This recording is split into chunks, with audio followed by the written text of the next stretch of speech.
हुई कोमल नारी, दुख से भरी आंखें, मधुर हंसी और मोहक चाल, पर विक्रम ने उसकी ओर देखा ही नहीं। उनकी आंखों में मोह नहीं, विवेक और सतर्कता थी। उन्होंने कहा, मैं जानता हूँ तू कौन है और तू क्या चाहती है। तेरा प्रेम झूठा है और तेरा सौंदर्य एक छलावा। माया मोहिनी चौंक गई। कभी किसी ने उसका विरोध नहीं किया था। वह क्रोधित हुई, विकराल रूप धारण कर लिया। लाल आंखें, लंबे नाखून, काली धधकती लपटें। राजा ने तंत्र मंत्र से उसे रोकने की कोशिश की, लेकिन श्रापित आत्मा होने के कारण वह अमर थी। जब तक कोई उसका दिल तोड़कर प्रेम से इनकार न करे, वो मारी नहीं जा सकती थी। और वही विक्रम ने किया। उन्होंने उसे प्रेम नहीं दिया, न मोह न दया, बस सत्य का आईना दिखाया। उसका श्राप टूटने लगा, उसका रूप गलने लगा और एक चीख के साथ वो धूल बन गई। माया मोहिनी मर चुकी थी, लेकिन उसके साथ उस पिचाचिनी युग का अंत भी हो गया। राजा चंद्रवर्मा, जो उस राज्य के असली शासक थे, विक्रम के साहस, बुद्धिमत्ता और बलिदान से अत्यंत प्रसन्न हुए। उन्होंने कहा, हे महावीर विक्रम,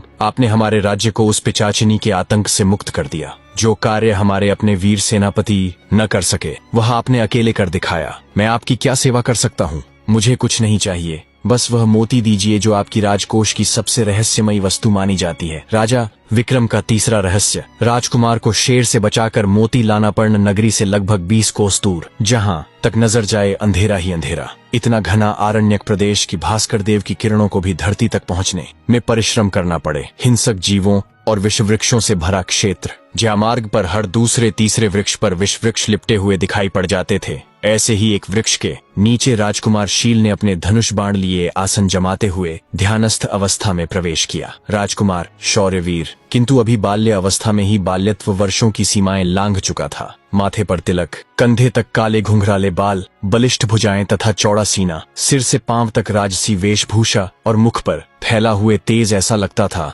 जैसे साक्षात कामदेव का धनुष पर पदार्पण हुआ हो। जैसे ही किसी झाड़ी के पीछे से आती हुई राजकुमार और सतर्क हो गया। झाड़ी के पीछे छिपे व्यक्ति को आभास हुआ कि झाड़ी के पीछे छिपे व्यास की सांसें रुके हुए उसके धनुष पर बाण चढ़ाना वह चाहता था कि बाण की टंकार ध्यानस्थ राजकुमार को सुनाई दे। उसने बाण व्यास की हथेली से आवाज को मार्गदर्शक बनाया, किंतु ज्यों ही बाण धनुष से छूटा, बाण पर्यंत हो गया, अपने लक्ष्य को मात्र छूकर विकल गया। वह हर्षित था कि उसके लक्ष्य की मात्र छूकर विकल गया। वह हर्षित था कि उसके लक्ष्य की मात्र झलक मिलन गया। परंतु फिर भी राजकुमार की आंखों में आंखें डालते हुए अचानक वह व्यक्ति बदल चुका था। राजकुमार के सामने एक लंबा चौड़ा व्याघ्र खड़ा था। हिम्मत नहीं हारी और व्याघ्र की आंखों में आंखें डालते हुए आहत ने तरकश से निकालकर धनुष पर चढ़ाया। बाण सधे कदमों से आगे बढ़ता गया और राजकुमार लक्ष्य साधते हुए पीछे। अचानक राजकुमार की पीठ के भी बाण के गुरगुराने की आवाज आई। उसने पीछे मुड़कर देखा, उसके ठीक पीछे एक बड़ा व्याघ्र खड़ा था। आश्चर्यचकित व्याघ्र आहत बनने की स्थिति में आ गया था।